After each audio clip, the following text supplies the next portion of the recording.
ભરૂચના બીએપીએસ સ્વામિનારાયણ મંદિરને ઉડાવી દેવાની ધમકી આપનાર શંકાસ્પદ વ્યક્તિની પોલીસે અટકાયત કરી। ભરૂચ પોલીસ કંટ્રોલ રૂમને 2 વાર ફોન કરીને ધમકી આપવામાં આવી। દહેજ બાયપાસ રોડ પરથી કોલ કરાયો હોવાની માહિતી પોલીસને મળી। પારિવારિક ઝઘડાના મામલામાં પરિવારને ફસાવી દેવા કાવતરું રચ્યું હોવાનું ઝડપાયેલ શંકાસ્પદ યુવકે જણાવ્યું હતું।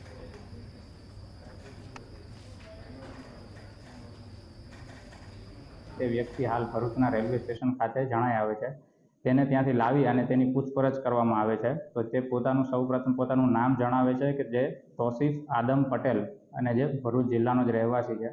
જ્યારે તેને ડિટેલમાં પૂછપરછ કરવામાં આવે છે તો તે તેવું જણાવે છે કે તેનું અને તેના ભાઈઓનું એટલે કે પારિવારિક તકરાર ચાલતી હોય છે અને જે તેના જ પરિવારના સભ્યોને ફસાવી દેવા માટે આવા કાવતરા માટે ખોટો પ્રકારનો કોલ કરવામાં આવેલો હતો।